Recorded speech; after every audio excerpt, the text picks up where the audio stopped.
Senator Lindsey Graham yesterday decided to take his time from Ms. Mitchell, who was the Arizona prosecutor, and go ahead and let everyone know what he thought of this process. Senator, did you know you were going to say that? No, I knew I felt that. I didn't know what I was going to do. I thought Ms. Mitchell actually did a good job. The whole goal for me is to get Dr. Ford, walk her through her testimony, point out what you can't say. She's 100% confident, but let me tell you, I'm 100% confident that Brett Kavanaugh didn't do this. I think something did happen to Ms. Ford, but after her testimony, I don't know who took her to the party. I don't know who drove her back, but somebody did. I do know this, that we offered to take her testimony in private in California, and if her lawyers didn't tell her that, then they've got a problem. I know that her letter was given to 3 groups of people, and the person who leaked it to the press intended for this to happen. It was a political decision by somebody to betray her trust, to slow down this nomination, destroy Brett Kavanaugh, and try to hold this seat open. That I do know. So, Senator, why did you do it? Why did you say that yesterday? You said what a lot of people wanted to say but haven't been able to say. Well, there was a line of questioning about Kavanaugh. Why don't you turn to Don McGahn if you're truly innocent and ask him to delay this hearing so the FBI can come in and do a thorough job. And here's what got me. How dare you ask this man if he's innocent to do anything? He's before you, denying it in every detail, telling you where he was at every day in August. We still don't know the date, the location. It's not she said, he said, she said, they said.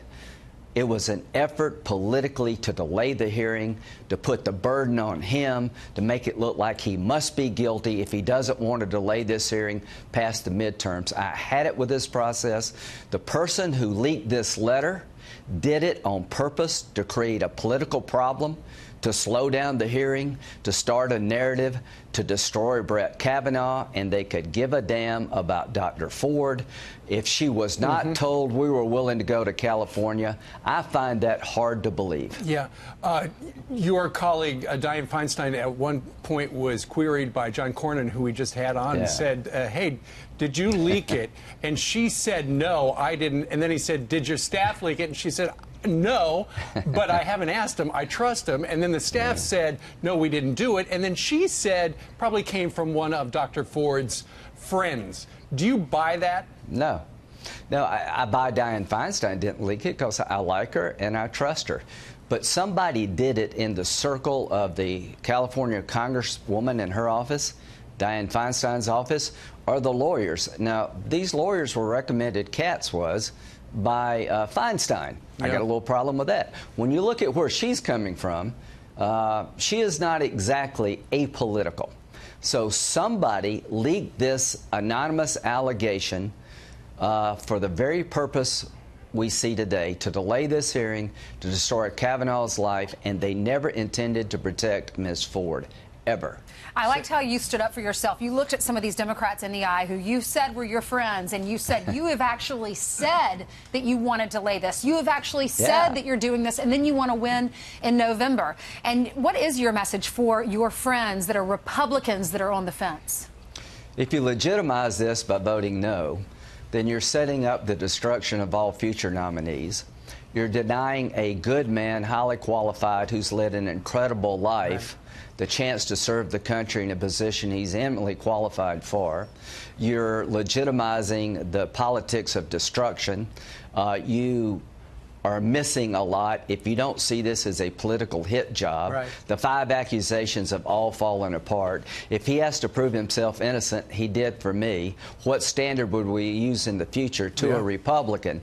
If you legitimize this, then our party is going to look at you as having lost your way. And if you legitimize this, I don't know, what would you say to his 2 daughters? Senator, what do you I could not do that. Senator, what do you say to people like Senator Whitehouse, who essentially, and there's word coming out, if he does get confirmed by Tuesday, they're going to start impeaching. They're going to look to impeach him. let me say this about Senator Whitehouse. He brought to me the allegation about the boat incident in Rhode Island, and we went together to the FBI, and the guy withdrew the accusation. It was false. He did the right thing. But let me tell you what could happen.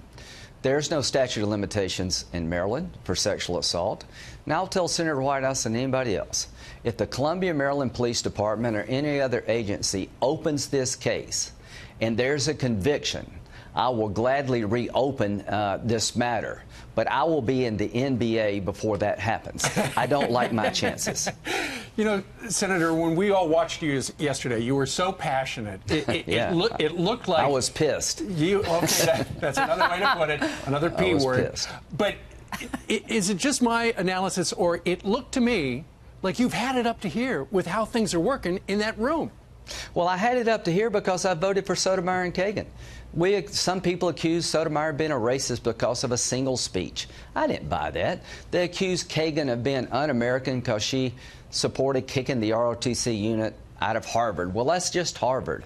They're good, liberal judges, good women, and I can't imagine I would have done this to them. And what was done to Kavanaugh was planned, orchestrated, politics at its worst. The accusations are just offend my sensibilities. I want women to be heard, but I will not be played, and I will not have my intelligence insulted. You know, being from South Carolina, I remember when you voted for Kagan and Sotomayor, and some people in South Carolina, in your state, were upset with you for that. A lot. Some people. I know, but do you think now it's paying off? Because is your message to the Democrats, this guy's qualified, you better vote for him? I know they're not going to vote for it. You don't think any of them will? No. A few of them might because they have a political problem. But Strom Thurmond voted for Ginsburg. She's highly qualified, very liberal. Right. 96 people voted for Scalia. I'm trying to be the way it used to be. Elections have consequences. Honor the results. Well, when it comes to Trump, the election really didn't happen. What you see here is undermining the election. No holds barred politics, the politics of destruction and delay, not advising consent. And if he loses, if Kavanaugh loses, then woe be unto the next group that come forward. Wow. And finally, what was your conversation with the president like last night? It was long. And I said, I've got a new number. You didn't give this number out. Right. So, I got a new number, and a bunch of people beat on my door last night, so it was a bit of a long night. Yeah, because you've been doxxed, right? Yeah, well, that's all right. You and Senator Hatch. I told the president, I'm going to give you my number. The new one. But you can't give it out. But just Senator, hang on to it. What did he say? Apparently, you were doxxed. He was very complimentary. I'm sure. And he said Melania said that, please tell me that she was very proud of the fact that I pushed back and stood up for this good man. And that meant a lot to me that the First Lady felt that way. Senator, the story is that somebody using a congressional computer put your personal information on Wikipedia so people could call you. I would imagine there's going to be some sort of an inquiry into where that particular machine is. Well, I tell you what, when it comes to computers, I'm the perfect guy to ask about them because I don't use them a lot. But I'm not worried about this. This is not about me. If people think I helped Kavanaugh, then I'm proud because he deserved to be helped. But it's about him. He's led a life that I couldn't even begin to match in terms of who he is, in terms of his intellect and his goodness. I've never met a more capable, good person. I've known the guy for 20 years. And I'm in a business where you can say anything you want to say about me. I'm fair game. But this guy did not deserve this. His two daughters, if nothing else, they should be the parents of the year. Because that 10-year-old, if she has it within her ability to pray for the lady, then they've raised a fine young lady here. Yeah, we also saw his parents sitting behind him. I felt for them. Yeah, it broke my heart. But you know what? It is what it is. We're going to win. He's going to be on the court, and hopefully the Senate will pull out of this ditch we're in. Well, you got to go because you got to vote this morning. Lindsey Graham, thank you very much. Thank you, Senator.